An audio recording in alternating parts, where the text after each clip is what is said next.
G'day folks, Jim here from FX Charts, 16th of January. Thanks for tuning in.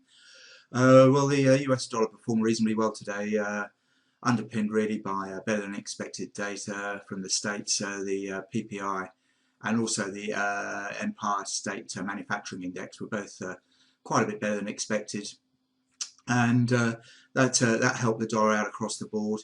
And interestingly, today we've got some more manufacturing index. The Philly Fed index is due to be released later in the States today, so we might get a bit more of a push on the dollar on the upside if it's a decent number. Ahead of that, we've got the EU inflation data as well as the US CPI as well. So it's going to be a reasonably interesting day ahead, I think. Also, we've got in Asia we'll have the Australian jobs data due to be released. That's expected to show an improvement of 7,500 jobs, with the headline rate staying unchanged at 5.8%. So let's go and have a look at the charts. And the euro has been under pressure, as I say. The dollar has strengthened. This is an hourly chart, and this medium-term trend support is currently holding it up. I'll just expand that out to a 4-hour chart. As we let me go back here. Actually, go to the daily chart. This trend line started back in June. This support, so it's reasonably strong. We are trying to make inroads to break below it. There's reasonable support down around 135 and a half, 135.60, nearer home. As I say, we're sitting right on the line really, and we've been down to 135.80 overnight.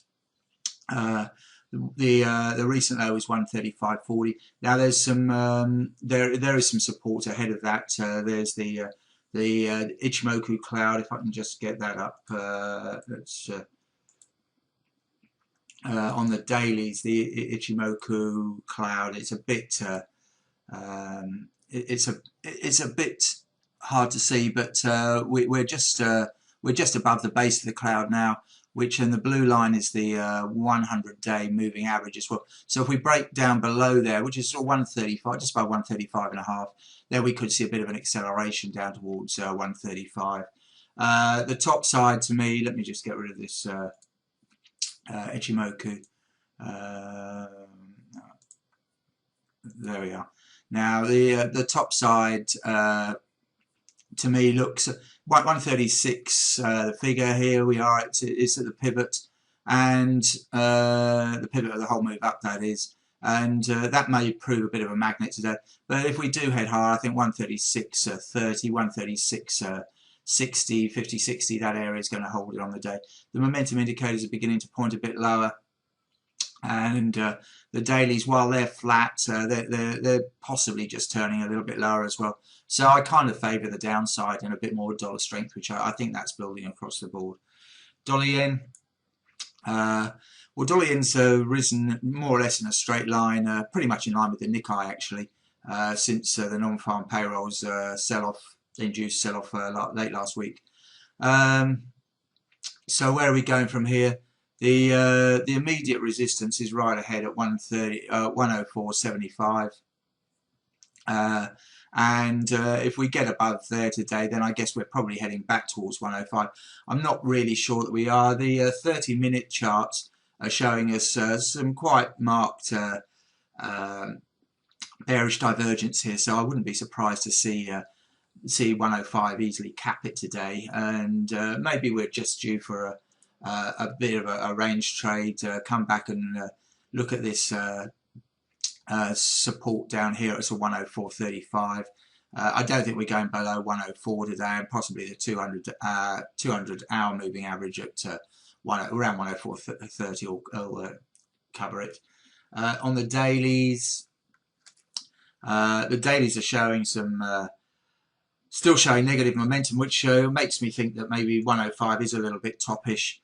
Having said that, the 4-hour indicators are a little bit, they're showing some reasonable positive momentum. So all up, it looks a fairly choppy session ahead, and I think 104.30 to 105 probably does cover it on the day. Sterling, well, that had a bit of a rock and roll session. It came off early, but then rallied on good corporate demand, and then fell heavily once again, helped down by some Middle East selling. That was after the US data, and it's since recovered to 163.70. Now, the short-term charts have got some minor bullish divergence, but having said that, the 4 hourlies look as though they are headed low. Now, we have broken this longer-term trend support, so we're a little bit ahead of the euro in that respect, which is still sitting on its trend line. But having been down here to this 163.20 FIBO support, we bounced off there. I tend to think we're possibly eventually going to break it, and there's not an awful lot. If we do break it, there's not an awful lot to hold it, but ahead of the sort of low 162, 162.20 area. That remains to be seen, and for the coming session, I think we'll probably just muck around between 163 and 164, but prefer to sell rallies. Dollar Swiss, well, having conveniently stopped myself out of the low earlier on this week, the dollar's really gone just in the other direction. It's headed higher. The 4 hour charts do look positive. I think the dollar is going to go higher. There's good resistance up around here. There's sort of 91.25 area, which is up here. So we're heading into a bit of resistance, and of course we've got this FIBO resistance up here just above sort of 91.40. So I do like the dollar though. The dailies seem to be building positive momentum, and in the longer term, if we can break this, then I think we're probably headed up to this 91.90, and the 200 hours is up at 92.35, and beyond there, we're sort of heading up towards the top end of the channel, which I don't think we're going to go above at this stage. But I'd rather be a buyer of dollars on dips, looking today to try and, if we got some at sort of 90 and a half, I'd be quite pleased, really. The Aussie, well, that really all depends on the jobs data later on today. It's been sold off heavily, of course, over the last 24 hours. I think it's probably taken the market by surprise. It's certainly taken me a little bit by surprise. But now we're down here. I guess you know, the momentum does still point a bit lower. The 1 hourly is actually just unwinding with this consolidation. The 4 hourlies, though, they've got more downside. The base of this channel is around sort of 88.5, so that will provide the first support. Below there, the December low is down at 88.20, and then we need to go out to the weeklies for this. But this is 87.70, 80 level, and that's where my head and shoulder objective is. If we look at the daily chart, the neckline of this head and shoulders comes in at about 87.70. Now that's also, if we go back to the weeklies, this point here, this is the was it August I think it's August 2010 low. Just check that out. Yes, August 2010 low. So that should be a pretty important support, and it also ties in pretty much with the base of this really long-term channel that we've been watching for months now. So I think if I was short, I'd be looking to buy back somewhere in the 80, around 87.75. The Kiwis are really performing reasonably well, mainly because Aussie Kiwi looks so soft, and that's been down to the 2008 low today.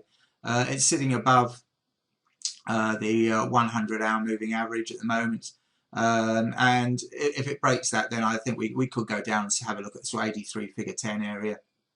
I don't think we're going much under there today, although the momentum is to the downside. It will obviously follow the Aussie around after the release of the jobs data, so keep aware of that. But the Kiwi in the longer term doesn't look as though it wants to come off an awful lot at the moment. Maybe that's a spike high up there, and the dailies do slowly roll over. But for the time being, I think I'd be using 83 as a bit of a pivot, and trading really around that. So that's about it for today. As I say, we've got the EU and the US CPI, but also watch out for the Philly Fed manufacturing survey, the Australian jobs data, and also we've got the ECB monthly council meeting today, so that's something to watch out during the European session.